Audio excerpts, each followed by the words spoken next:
Dites-moi, madame, que pensez-vous du pingouin qui anime l'émission avec les deux cons sur le divan? C'est un petit baveux. Ah ah ah, c'est bien vrai. Et que pensez-vous de ces deux idiots qui animent une émission de merde sur un vieux divan pourri? Deux bonnes. Il y en a trois qui sont impliqués là-dedans. Merci pour ces réponses. Et c'est ce qui termine les infos de l'heure. Nous allons maintenant poursuivre avec un reportage spécial concernant la reproduction sexuelle des pingouins lorsqu'ils pratiquent la copulation ou coït, qui est extrêmement sexuel, surtout chez les pingouins. Il est où, Josh? Mais je suis... Josh.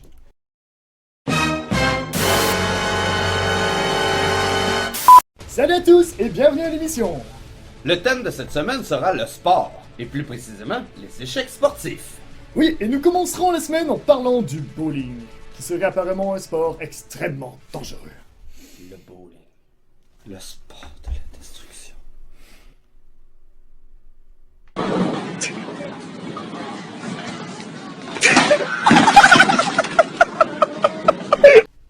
Mais ça va, Frank? Désolé, j'ai encore quelques séquelles de la dernière fois que j'ai joué au bowling. Mais voyons, c'était si atroce?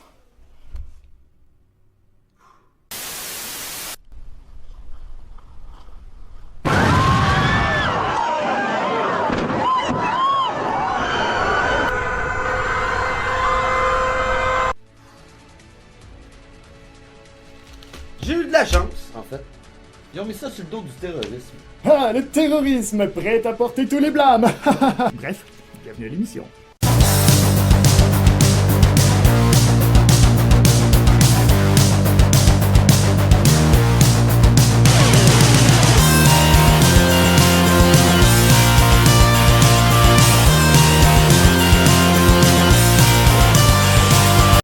Débutons avec le soccer. Bonne idée! Après qu'Andras Fukuis Kanukin soit parvenu à effectuer un point depuis une distance de plus de 270 pieds, soit plus de 90 mètres, soit en une minute Excuse, je pense que les auditeurs ont compris. Très bien. Eh bien, nombreux sont les amateurs qui ont décidé de recréer cet exploit à partir de leur propre domicile. Mais, était-ce une bonne idée? Voici quelques exemples de ces idées géniales.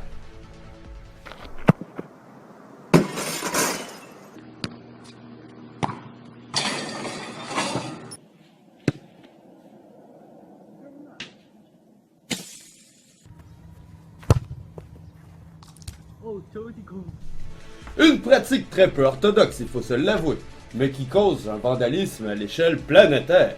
Tu veux qu'on reparle de ton bowling?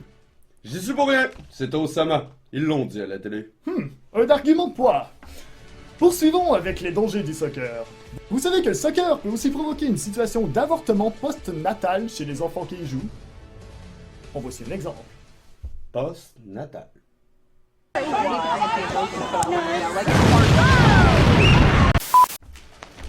Ha! Le soccer, un sport dangereux mais hilarant. Il la rend, certes, même si, en termes de danger, le soccer n'a absolument rien à envier à son confrère, le baseball. Ah ah, le soccer, ça sac. T'as pas dessus? Je suis un bar. Elle est bien bonne. Allez, tape là-dedans. T'as les mains? Poursuivons avec les nouvelles... Poursuivons avec les nouvelles du baseball. Après que Shisha Pitch Tattoo fait rater la balle, elle se l'est pris derrière la tête par la rattrapeuse. En voici un extrait.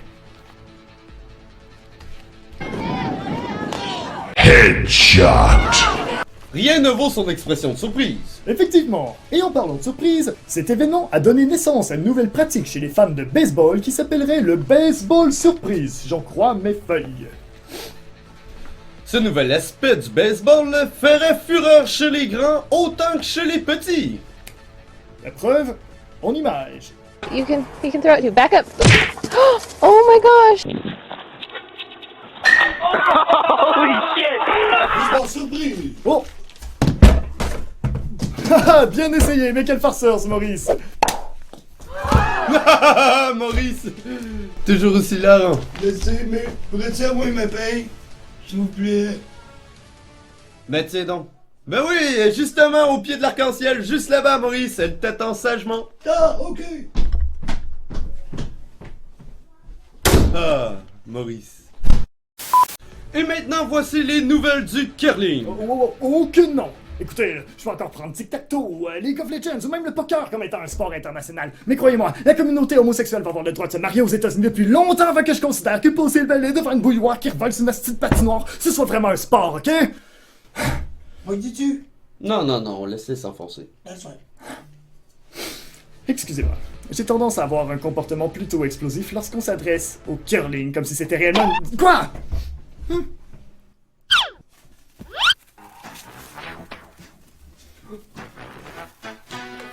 Uh-oh.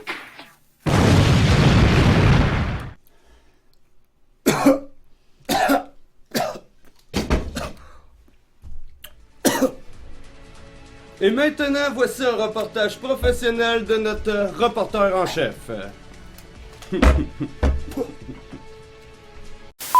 Et notre prochain invité est un athlète hors du commun, notamment médaillé en golf, en tennis, en soccer, en course automobile et même titulaire d'un doctorat. Je vous présente Mario Bros. Hello, it's me, Mario. Mario, dites-moi, pourquoi les vinaigres? Well, my friend Link, he told me the beaches love the V-neck. Ah oui, c'est bien vrai, c'est bien vrai. Mario, dites-moi, vous qui portiez autrefois le brawl de Jumpman, pourquoi n'avez-vous jamais songé à faire carrière dans le basketball? Well, I was going to a party with my brother Luigi, and he told me we should take some mushroom. And then I was like, no, drugs are bad, mamma mia. And then he insisted to do some mushroom, and then I accepted to do some mushroom, and I was totally, wahoo! Ah oui, évidemment, bien sûr. Et votre partenaire, Peach, vous escorte-t-elle dans chacune des carrières que vous entreprenez? Beach, mamma mia, yeah, she hot beach. You should see her in that shorts. Makes me totally, waha! Ah oui, je comprends. Eh bien, c'est ce qui conclut l'entrevue. Merci de votre présence. Wait a minute, is that a penguin? Come back here. I'ma take you to your mama, so she might give me a star.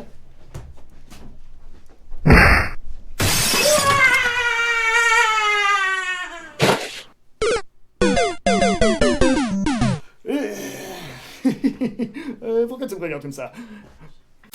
Poursuivons avec les nouvelles du hockey. En 2016, EA Sports a l'intention de sortir un 2000e jeu de hockey identique à tous les autres, à la différence que les graphiques seront légèrement meilleurs que d'habitude. Vous savez, comme si EA Sports était du genre à toujours sortir des jeux seulement pour l'argent, en ne se souciant nullement de la qualité. Ça va, mec? Touche-moi pas! Touche-moi pas! Une seconde. Ah, poursuivons! Revenons avec le hockey. Nous avons fait une petite compilation des derniers exploits de Dino Chara dans les 5 dernières années. La drogue, c'est mal. Fouca, vous allez voir, c'est malade! Hey man, j'en veux.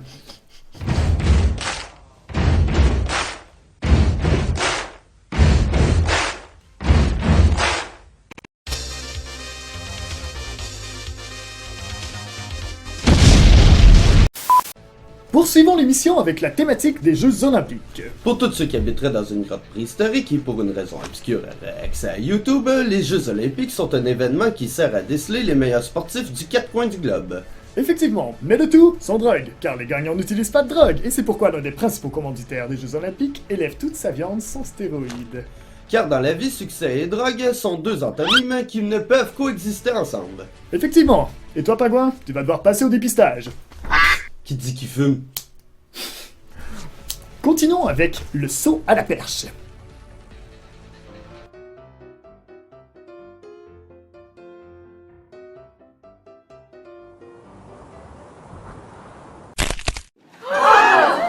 Ça doit être horrible. Ça me rappelle une fois où je me suis cassé la carotte. Vous voulez voir?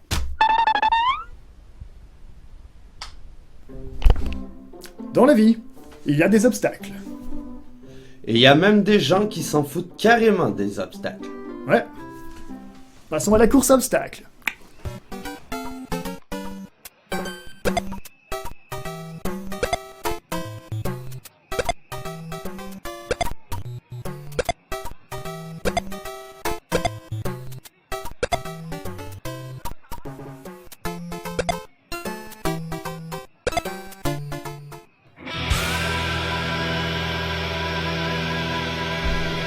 Parlons maintenant de la course du 100 mètres.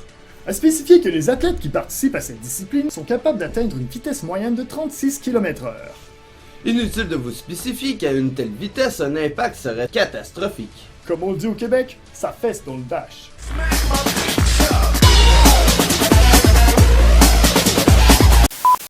Mesdames, mesdemoiselles et messieurs, et par messieurs j'entends par là les hommes, avec une bite, attachez vos pantoufles car il est grand temps de parler de football! Oh yeah, football!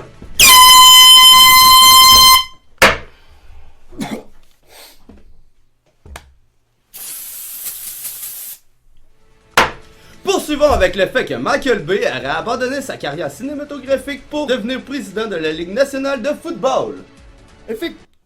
Quoi? Ben non, c'est n'importe quoi là.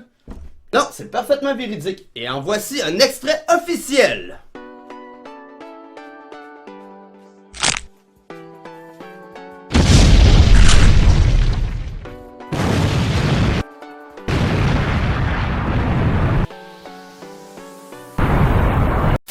Alors, pour fermer l'émission, vu que les boys sont partis, j'ai décidé d'interviewer Red. Alors Red, comment tu fais pour intégrer l'émission? C'est très simple, mon cher ami. C'était une soirée d'hiver en Russie, alors que j'ai creusé un trou et je suis tombé dans les bas-fonds des Tortues Ninja qui m'ont dit que j'étais super gentil. Alors Red, une question d'interloque. Où avez-vous trouvé ce magnifique chapeau? En fait, c'est pas compliqué, hein. Cette casquette, je l'ai trouvée sur un gros moustachu qui s'avait écrasé sur le bitume en mode studio. Hey, Pingouin, comment ça va? Falcon Punch!